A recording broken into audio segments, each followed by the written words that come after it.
What's going on, guys? Me and Fernando here, and I have a special guest for our Affiliate Business Conversations podcast. And we're just going to have a pretty much typical conversation on how we met, what he's up to in the industry, and we're going to be talking about stuff that I like to do, is which not a lot of affiliates actually tend to do, is internal lead gen.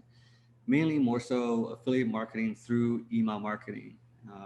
And with that, it's more about capturing the lead, losing the money on the click, but in earning continuous revenue later on. So it's creating that asset.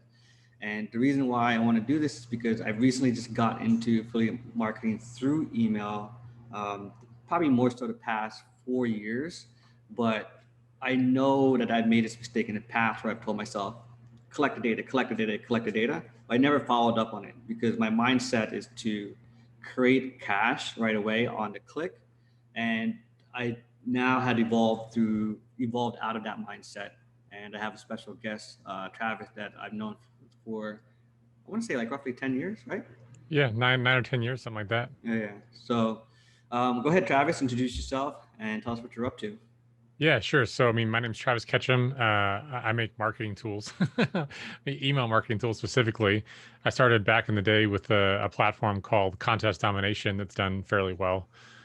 Started actually as a WordPress plugin when I was just testing out the concept, and then we switched it to a SaaS less than 6 months after launching the WordPress version. Grew that to over 20,000 customers, generating 30 million plus opt-ins. And then I had built up and seen all these customers, using email. And I was first I was Aweber, and then I went to Infusionsoft and was doing all the cool automation stuff, but found that Infusionsoft didn't actually really work like it was supposed to in a lot of different ways. And so out of that frustration, I was like, this is crazy. I'm going to build my own ESP, which I knew was going to be hard, but it was about 10 times harder than I thought it was going to be. Ultimately, 10 times easy. Everything seems easy in our heads, right? Yeah. So. Maybe it's a little bit of hubris from my success with Contest Domination. I was like, oh, I can build a SaaS. We can do that. No problem. And building something for yourself and building something that scales for, hundreds of millions of emails for everyone else around you is two different propositions. But anyway, we built Campaign Refinery to be this awesome email service provider.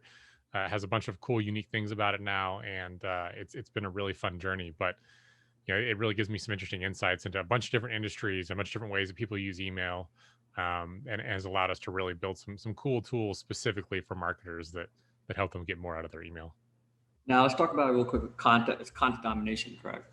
Yeah. Yeah. So I think I remember seeing it back in the day, and it was more like the concept of viral marketing, right? Where exactly, even before Facebook and Twitter, I remember Mike Philsame did it with butterfly marketing, where you just have an opt-in to your Yahoo or Gmail back in the day, and we just spread it all out. And content domination is more of like the reward point system, I think, right, where you earn prizes or unlocking stuff. You know what I mean? Yeah. So just break that down a little bit. Yeah, at the time when I launched Contest Domination, there was other contest tools out there. I was actually working for a best-selling author and speaker, running like affiliate programs and running a multi-million-dollar ad campaigns, across LinkedIn and some other places. And so I've been doing all this work for a client, but then I realized I didn't really have much of a list myself. And so when I realized that I needed to start building my own assets instead of just building assets for other people, I wanted to build my list as fast as possible. And the other contest tools that were out there would give you points for the act of sharing, but they weren't stacking the incentives towards actually building the list, which is all I cared about. And so I just built a simple referral system where there was no points for sharing, but instead you got 10 points for every person that successfully entered through your unique tracking link. And at the time, that really kind of wasn't how things were. It's where the entire industry has now shifted as far as contests. I see it in all these email newsletters now. Yeah, everyone's gone that way. But back in 2011, 2012, that was not the norm. That was we were one of the first people to really standardize that process. And so that was a big breakthrough for people at the time. And so that was really back in the day, it was hard to really try to get a true action, whereas now you can basically track literally everything. That's probably why. Yeah, and then we had to come up with, because of that, we had to come up with a fraud scoring system to figure out, people were trying to cheat the system and do all these other things, and build a bunch of training around that. And there's a lot of stuff that goes with that to make people truly successful with that kind of system. But that we still have that product, still love that product. It still does well for people to this day using the same model, but we're pretty proud of the fact that we sort of standardize that as the way forward in the industry. Now, with that, how long did you have that project, right? Before you merge into Campaign Refinery, because I want to get a timeline, right, of that entrepreneurship. Sure. So I started with Contest Domination. I started building it like late 2011. It actually launched like spring 2012, and then that was my full time focus up until I don't know, mid to late 2016, kind of early 2017. I wasn't sure just how big of a beast it was going to be, so we actually forked the code from Contest Domination to try to just say like, hey, what can we throw together on the side here? What can we, can we make something work? Is this even viable? Um, and then, we started really going heavy on Campaign Refinery by late 2017 into 2018. And then we actually did it sort of what amounted to like a pivot this year, earlier in the year, where we moved away from the initial model, which was bring your own SMTP provider, because we found that when we didn't control the whole stack, we were not able to assist our customers at the level that we needed to really take them from like, middle of the road results to like insane results, and so once we can control that entire stack, control the IPs they're on, control the rate that the email is sent, all these other, valves and dials and cleaning and whatever else, that's what allowed us to go from being a budget option, like trying to just save people money on email, to still being affordable and having an edge on some of our competitors, but really killing them on the performance side of things. Yeah, because I was super interested in it because it allowed me to rotate in like Amazon SES, SendGrid, all the other SMTP services out there. Because I mean, it is annoying to get banned from like or getting IPs from GetResponse, and then they would turn off your IPs after a week or two because you're sending too much or the bounce rates are too high. You know what I mean? So in that retrospect, what is the difference, right? Because I clean my list, but I go through impression wise and never bounce, and then I have to load them up. But I have to do that every so often. Whereas I think Camping Refinery has a full cleaning service Yeah, in it. exactly. So when we moved to our own stack, we said, okay, there's a couple things that we need to make this really successful. I think to really take people up a level, right? To really take your game up. And so some of those things were, we are built on top of a single SMTP, but that provider, we have a huge enterprise account, right? We like have their deliverability team on retainer. We have a whole bunch of IPs. We have existing pre-warmed shared IPs. We have really choice dedicated IPs, and we have a lot of control and sway over how that all functions, right? So as a starter, we have a lot more influence on keeping you from getting shut down as an individual customer because we understand what marketers do, and we're able to relay that to a team that we're paying a lot of money to do what we need them to do, right? So it's a different relationship that we have with them than anyone walking off the street to go into an SMT. Totally different relationship. The Mm. cleaning aspect, we said, okay, if we're going to do this, let's try to give our customers the tools they need to help them keep our IPs in good shape, right? And so we built in cleaning that not only checked for can this email address receive email, but is it a spam trap? Is it a role account? Is it a known complainer? Is it a dormant account? Is it a bot? Like, right. And so no system is going to be 100% perfect, but we can take a lot of that risk off the table before you ever send, and then we actually recheck your leads on a consistent interval, so that way you're not having to rely on some Zapier hook somewhere to run it through a third party cleaner. You're not having to export your list, put it through a cleaner, and then try to get it back into your list without disrupting any follow-up campaigns, broadcasting, etc. And so by baking that all in, it's just one nice clean consistent system, because that's what we felt our customers needed to help us deliver a good experience for that IP and risk management. So let's say I have 100 leads, and it determined, like I know through my own stuff, it's like 50%, right? Sometimes, 50, 50 of those leads turn out to be bad. Will it recheck those? No. So once Okay. someone has been deemed bad, or if they've unsubscribed, right? Either that's because there was a bounce or they manually unsubscribed, or for whatever reason they're no longer marketable. We don't recheck dead leads. Like we're not Got it. we're not trying to waste credits. In fact, if you actually look at, we've normalized our costs. So the cost to clean per thousand is the exact same price as the cost to send per thousand. And if you look at most cleaning systems, it's usually anywhere from 2 to 10 times as much on the cost side to clean than it is to send. And we've basically done a huge bulk deal so that we can bring our cleaning rate down. We pass those savings right along to our customers.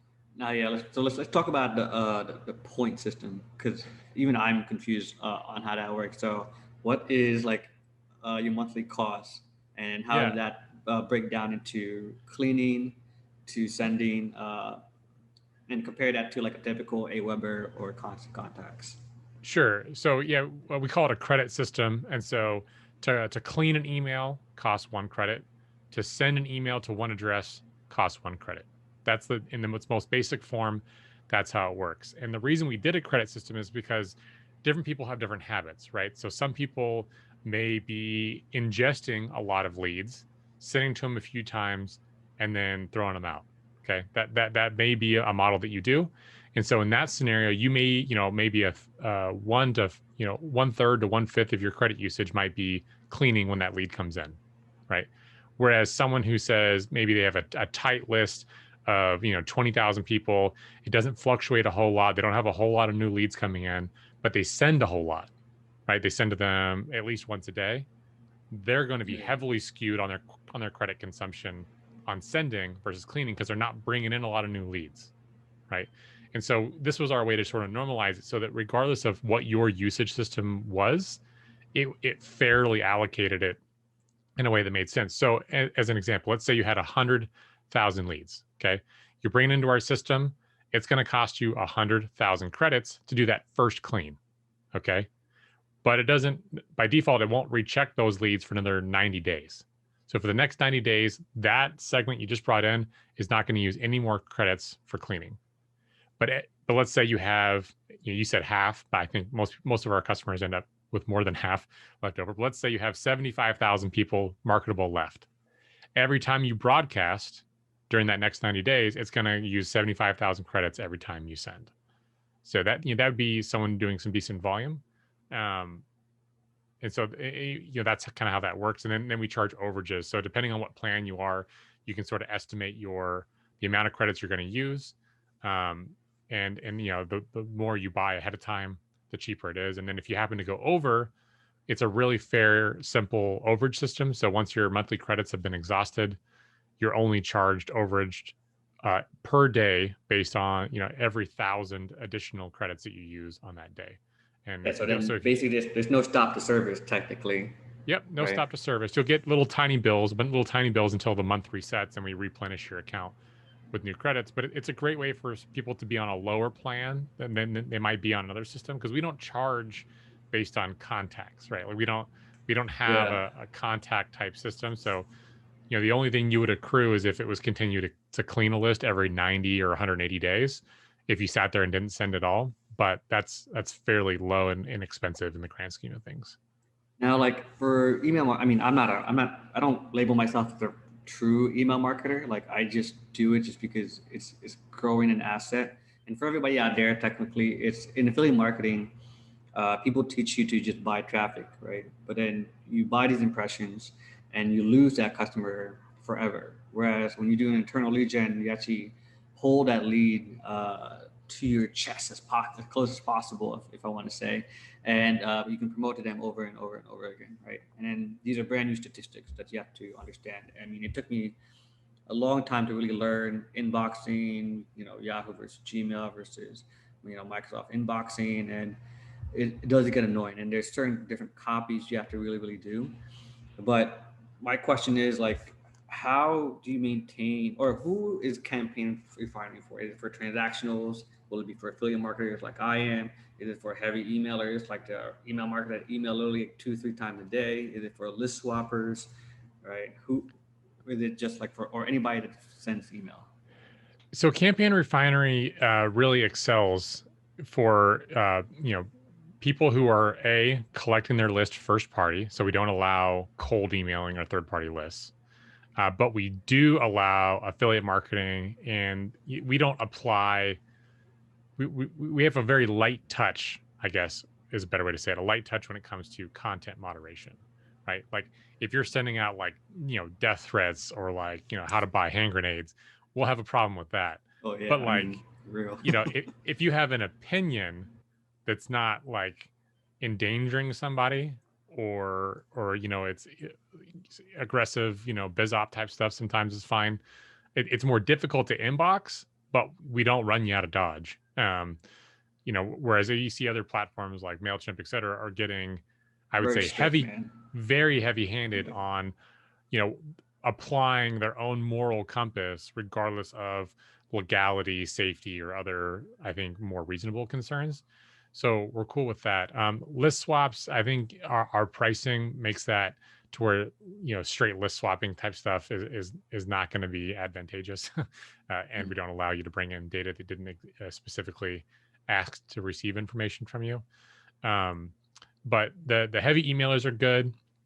Sometimes people that are emailing, we've seen some aggressive ones sending, 5, 6, 8, 10 times a day, which is like Shit. super aggressive. Yeah. Those kind of people, oftentimes the value doesn't line up with us because they're usually on like a platform like an Aweber that allows unlimited emails.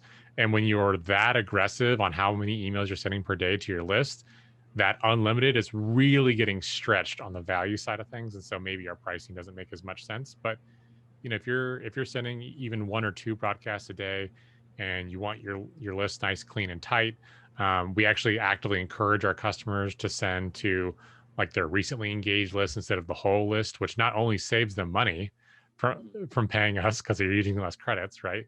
But it actually significantly increases their domain reputation and their overall sort of sender score, and will actually end up with more clicks than if they send to the full list, which seems counterintuitive. But we're happy to encourage people to actually spend less money with us if it means that they get better results. Oh man, you don't want to get paid, bro? That's crazy. Want to get paid, but I want people to be satisfied long-term customers that tell all of their friends, hey, Campion Refinery helped us lower our costs and increase our earnings. You need to be using this platform because they actually encourage you to do the things that are good for you, not just the things that are good for them. Yeah. So let me ask you. So like, I know we've talked back and forth a lot about me moving some of my lists, and I have a huge list, as you know, um, just from like my advertiser days and Nutra days and all that. Like, I want to move.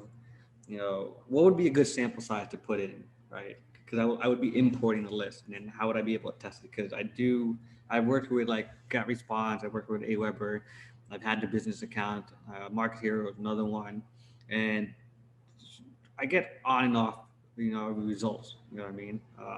Get Response probably was the best for me, but the only problem is that we would always have to renew our IPs or get a new account almost every month or every 3 weeks ish, which was getting annoying, and we had to warm up for 2 3 weeks or at least a month would get response again, right? So how would that work for somebody like me, where I would have a huge list? What would be a good sample size? How would I warm it up? What would that process be like? Well, first of all, give me some context. What is a huge list in your eyes? Because sometimes people come to us and they have like 10 million subs. So Yeah, so I have like a million subs, okay, of buyers. Yeah. okay, yeah, that's awesome. Um, That is a substantial list. I mean, you might want to start with like 100,000 people or something, and just kind of see how that goes and ramp that up. One great thing is that because we do work with a lot of marketers, is if we've built ourselves a lot of dials, right?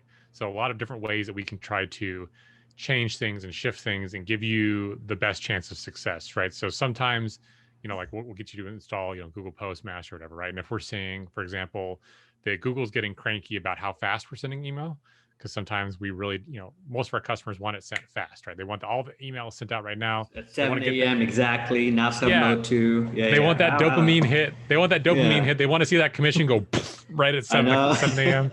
And I Dude, get it. I see emails at like 6 o'clock. I'm like, what are they talking? But I know because there's sometimes where I see the specific email at 6 o'clock, and then later I'll see it like 7:50. Right? I'm assuming they're being throttled somehow or whatnot.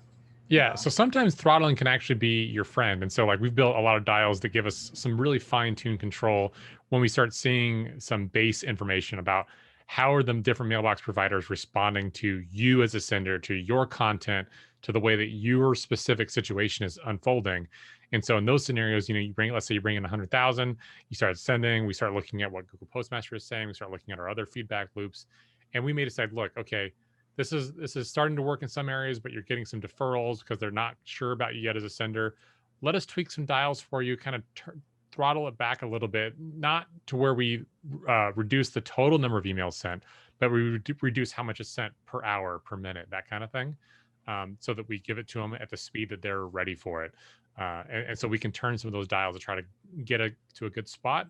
And then as you get success and those deferrals go down, we can start to loosen things back up a little bit more as you build up that reputation over time. So you get so I would get like an account rep then, technically. That sounds like.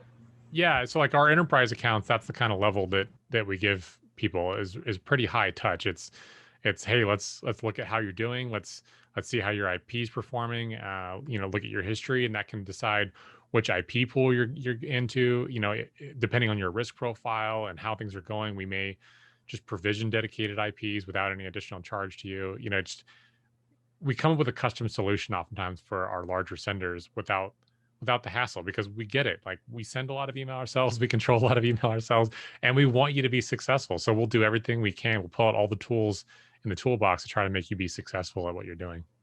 That's awesome. So let's talk about more like generic email marketing. Like, what is a good, in your case, scenario of like opt-in to open to click through to conversion, right? Because I was literally just on another podcast, and I'm not that big of an email marketer. I think I just do it just because I want to have an asset. It's just more so now, what are the actual industry standards?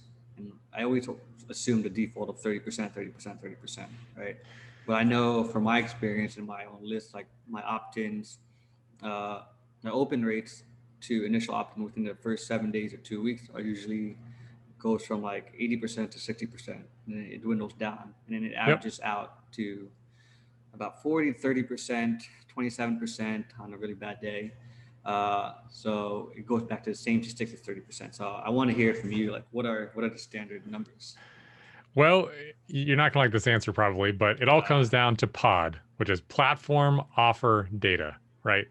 And so you can always nudge things up with better IPs, whatever, right? Like all the things that I talked about, that we, whiz bang features, even if every single one of those was absolutely class leading, which I think that we're close to in a lot of those areas, that only influences maybe 30% of your actual results.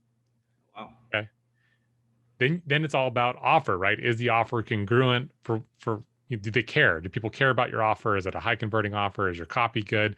Is your content good? Can you do blind copy so that you get more of it into the inbox, right? And get click throughs? Or are you do you have to be super aggressive about, like, click this button and I'll send you $5,000? That's going to be hard to get through, right? And then there's data. Like, are these, people on fixed income, or are they like, all Fortune 500 CEOs? Like, they're going to respond differently depending on the data. So you can't just take a sort of broad stroke look and say everyone who sends this kind of email should be getting 30% open rates or whatever. That would be. I mean, I totally agree. The data definitely has to talk the story, but there's people listen on this podcast and in marketing in general. They want average generic answers, and yes, they all play into roles. Like for me with my email, I have to segment. If they don't open emails, I put them in a different list, and then instead of email them every day, I send them one email a week, and if they click on it, they go back to this list, right? Which is some stuff like that nobody really does think about, right? So the numbers game for people to get interested in email marketing, or to encourage the affiliates to get into email marketing, is to give them a good retrospective numbers. And so far, Travis is doing a bad job of encouraging people. Well, no, it's okay. Okay, let me try this. So one of the biggest things you can do to help yourself is your strategy, right? And so emailing to recent engagers, not only because it's less headache, less overhead, less infrastructure, less costs, but it will actually produce the results that you want, right? Because your goal as an affiliate marketer is traffic, right? Like, you need to send traffic to offers to make money.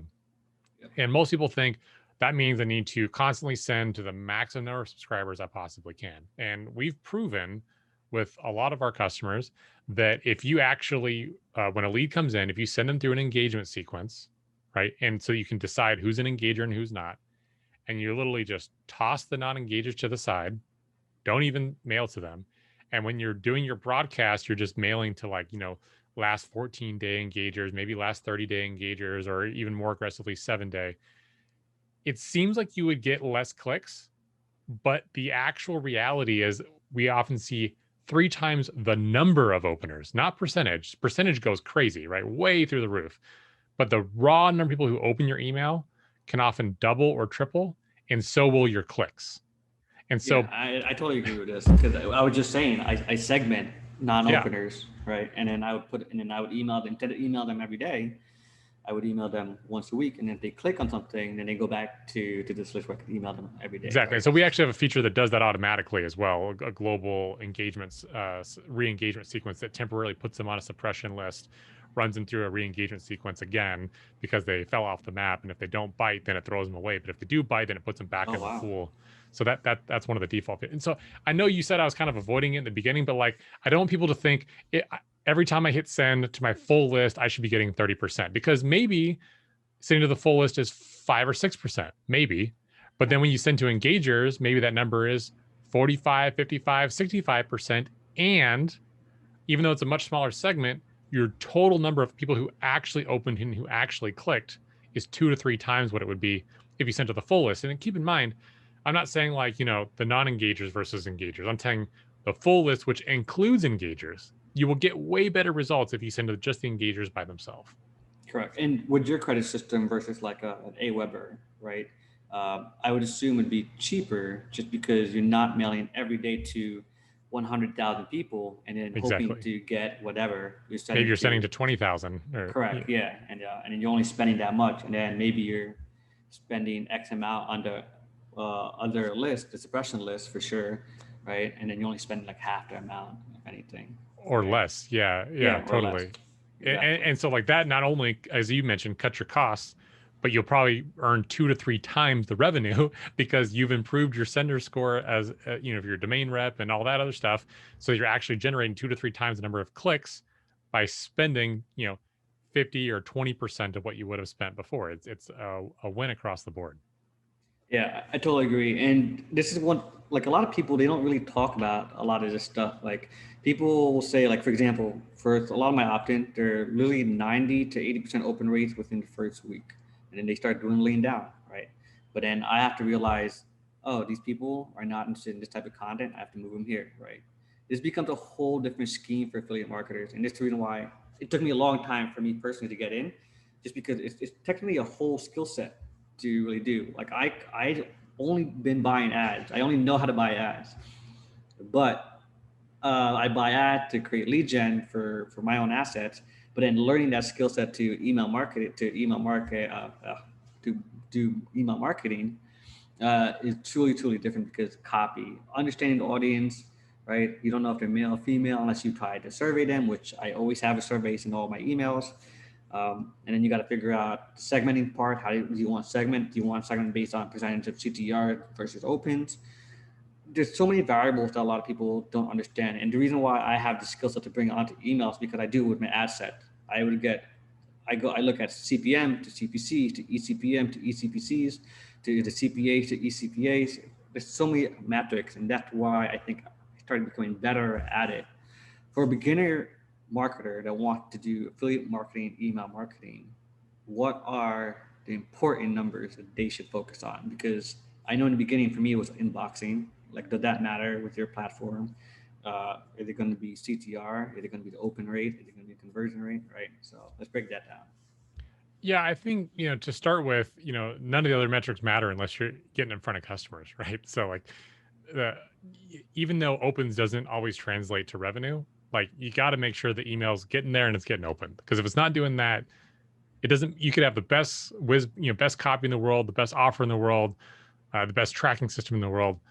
But if it's not getting opened, none of it matters. So, getting it there first. Then you go to optimizing your copy, right, for click-throughs. And then you start, okay, now we get people opening, we're getting them click. Now let's go find the best offer to maximize our revenue. As we mentioned just a few minutes ago, I think one of the biggest mistakes that newbie people make is the unwillingness to ditch the part of their list that's just not into you anymore. And I encourage Yeah, people dude, to, people, I was like that. I got so attached. You know what I mean? I'm like, nah, I can make him convert, but then at the end of the day, it's just like a bad click. You don't want it. You know what I mean? yeah, I mean, I understand the feeling like I worked hard for this, I paid money for this audience, like I deserve this audience. That's what you kind of think, right? Like I deserve to have this on my list. This is an asset. But if it's an ass, if it's a lead who's not opening, that's actually not an asset. That's a Right. liability. It's like a Yeah. bad ex who's just not into you anymore. Let it go, right? I know. So I have that problem all the time sometimes. yeah, swipe right on someone else. Like come on, man. Like it's fine. Like sometimes you just there's people you don't talk to anymore. There's people you were best friends with that maybe you don't keep up with. It's okay. It's part of life, right? Yeah. Just focus on the people that are into what you're providing and then the value that you're presenting them and generating revenue, and focus on that. And not only will your pocketbook get bigger, but your costs will go down and your headaches will reduce, because then you're not managing this unwieldy beast of a list and trying to carry this liability with you from platform to platform. Some people get this kind of high and mighty idea of just like, no matter if my data is into me or not, like you as the email service provider, it's your job to make sure that they open it. And it's like, well, No, if your they're job not, is just make sure it sends it. You know what I yeah, mean?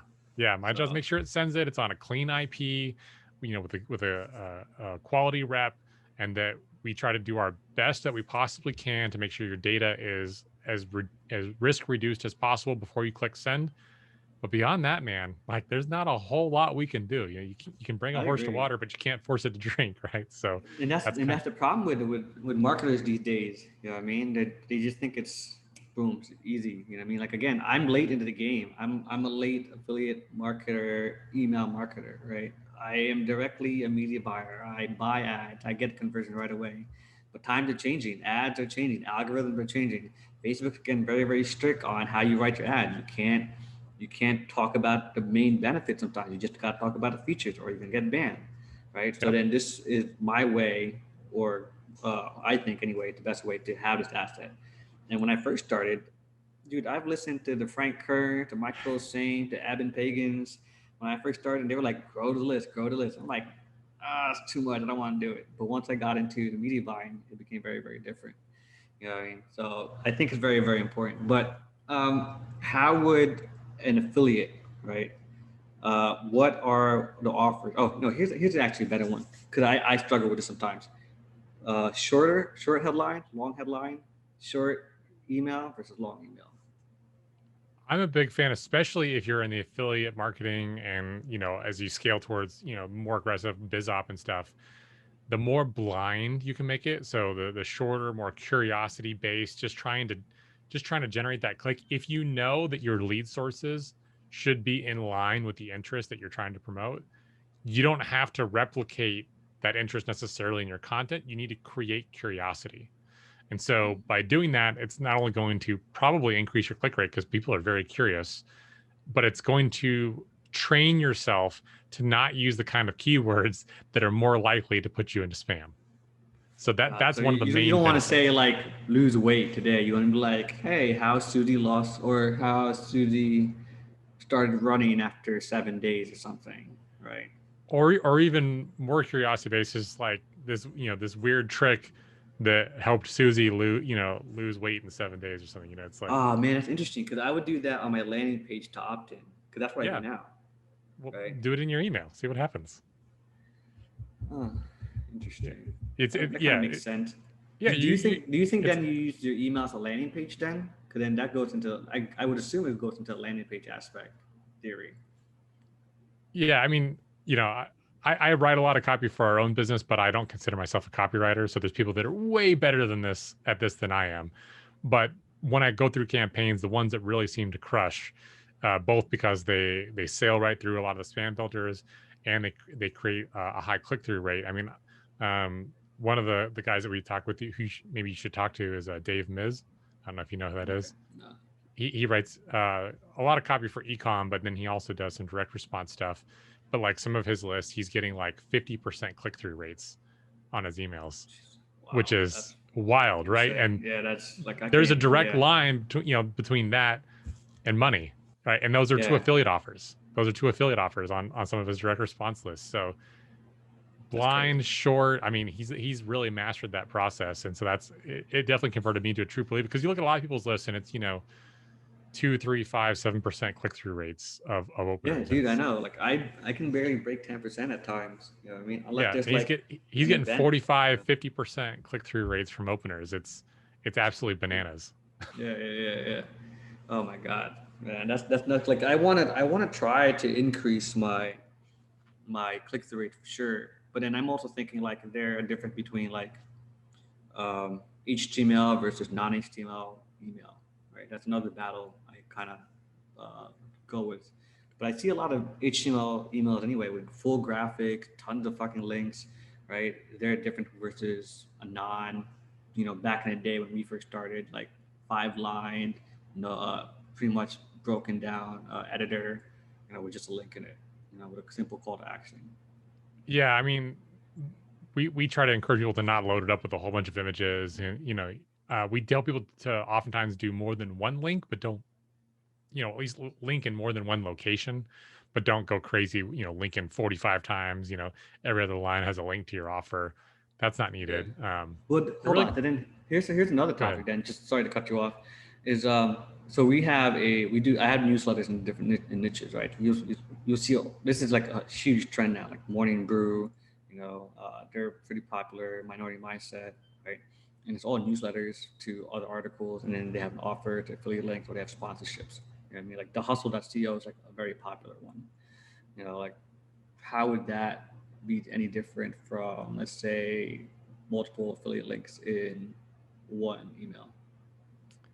Yeah, I mean, it really depends on your content and what you're sending, right? But like in general, if you can trim it down, you're better off. Reduce the size of the email, and you also keep in mind too that people click and engage most with emails that look like they came from a friend, right? The big Yeah, branded newsletter style ones, like they look pretty, I guess. They're good for like branding for big corporations, but for direct response guys like yourself, at the end of the day, like you just need them to click, right? that's true. You click, but sometimes you also want that click to bring value, right? And they're worth the click with no conversion, just because you can have a nice CTR, or is it better to get Well, lower that comes down to CTR? data, right? That comes down to Yeah, data then. Because if exactly. your data you need to know that your data is interested in the type of offers you're promoting, right? Yeah, Data yeah, and offer. So it, you should rely on that, because if you're needing to be precise about the sell in the email, and it's still not generating the sale for you, that means either you collected your data from the wrong source, or the affiliate offer sucks, right? It's not aligned. So that is true. There will be a there will be a huge correlation in traffic where you buy the traffic to lead. I definitely noticed that for sure. I mean, You know, if you're getting a bunch of 75-year-old plus grandmas on your list, and then you're trying to talk about how to perfectly place your Facebook pixel, on a OTO page and inside of Thrivecart specifically, like let's just say you get that yeah, yeah, specific, they're not going to know what the hell you're talking about, right? So that like that's true. it's an obvious disconnect between the data you're collecting and the offer you're promoting. And so you would have to lean way too much on the email, and even then, it's not going to convert because they get there and they don't know what the hell you're talking about, right? But if you get the data right or the offer right, ideally both, then it doesn't have to work as hard, and you don't have to be so specific and be worried about, oh, am I just increasing clicks instead of conversions? Like those should take care of themselves. If you're getting the right data and you're promoting the right offers, just get that click through rate maximizing. You'll be all good. It Oh doesn't have man, to I be so agree. it doesn't have to be so overcomplicated. Yeah. Now let's talk about like some features that I want. Right. We talked about this prior, and I've came to another issue that I kind of want. I do survey my list a lot, pretty much all the time, just so I can segment them in. What I kind of want to see is, I don't see anybody doing this actually right now. Is, let's say there's a campaign refinery survey, right? And they fill out male, female, age, right? Is there a way to bucket these answers and then segment them onto a new list? Like, oh, here are all your males that are 45 to 55, right? That light, uh, chicken, right? And then you have another list, right, based on answers. Because what I hate when I survey them is I have to uh, look at all the leads that entered and then do a comparison to Google Sheets and then merge them into another list, right? And then I would have to clean both at the same time so there would be no conflict, or I would just have to add a tag and be like, this is who I want to mail for this specific scenario, right? That's one feature I definitely want. And the other one is we talk about is path and variables, and obviously redirect pixels is something very, very important, especially in the email marketing space. I mean, the Yeah. affiliate space. So let me start with the survey question. Yeah. So if you're using, a survey tool that works with Zapier that allows you to grab all those variables, we have a feature inside of Campaign Refinery called branch logic. And so what you could do is you could actually, if you're capturing all that data, if you pass it back through Zapier and add it to custom field data on the contact, because we can find an existing contact with an email and update new custom fields with new data. Okay, so that's step one. And then you apply a tag, and that tag can then kick off a branch. And your branch can say, if the customer, gender field is male and their food preference is chicken, in that case, then I want to start them on this other sequence. And that sequence could either be a complete series of offers, or it could be as simple as I just want to apply the tag of male chicken eaters, right? And then you can create an audience query for the tag male chicken eaters, and then you have sort of this sub list, right? Because we don't really truly have lists, but you have this audience of people who met the criteria based on all these variables you put into the branch, that you know that the only way they would have that tag is if the custom fields matched all the criteria you wanted. It basically self sorts them, so you can have one branch that has all these different sort of funnel outlets based on different criteria, and someone may satisfy more than one. That's fine, right? Depending on their answers, they may be male chicken eaters, but they may also be guys who are into sailing, right? That may have been a different question. You may want to know that as two different things, and you get all of that automatically sorted out of one survey collection and one Zap. So that's totally I do like doable. Zapier a lot too. So as long as the process isn't that complicated, then I'll definitely be using it. Damn, the sun on my side is like changing today. It's cloudy today, I think. It's all Oh. good. And your question about tracking variables and stuff, we're definitely looking at ways to surface that as a variable in your link, so you can track it through and track it back to a specific email. We're also looking at ways that we can work with like ClickBank and some other vendors to where those stats can actually be presented right on your email results page. I don't want to get people too excited about that because ClickBank admitted that they're a slow moving battleship. I mean, So ClickBank's been slow forever too. I mean, they still have the same checkout since I just started when I first started affiliate marketing. yeah, like in like the mid 2000s or whatever, probably, Yeah, right? yeah. Oh Um, man, yeah. So I mean, 2002 that is is when I something started. Yeah. that is those are the kind of things we want to work with different systems to try to get both vendor and affiliate revenue to populate. When you're using those kind of checkout systems from your email, but those kind of things are slow moving partnerships that take time. And unfortunately, since we don't control those experiences completely, there's only certain avenues where if we can control the situation, we will happily put dev resources into making it happen. If we don't control the situation, we'll do our best to nudge it along. But at the end of the day, we're sort of at the decisions of the other organizations. Got it. And then one last question to end up this conversation. I think we're almost like at almost an hour. Actually, it was pretty good. I mean, it was more beneficial for me, if anything. You know. So, for anybody that wants to start with like email marketing, should they start with a Mailchimp, or should they just go straight to your system and like learn? Because I know when I first started, there's a huge learning curve for email marketing, especially me being just a media buyer and coming from the direct response side, right? And now since I've had offers, I've had physical product, I have digital products, I have community now, right? Now with this community, we use Active Campaign, but there's a lot of features on it. It's like it's okay. Can't really segment it as fast as I want to. The server side's slow. So, but there's a lot of features there that's easy. Like I love their automation tool where I don't really have to have a list. I can just have leads come in and they can go through an automation. I don't have to use the autoresponder series, right? So, Which is how we work, by the way. But yeah. oh, okay. I haven't seen the true back end because I remember seeing the back end when you guys first started.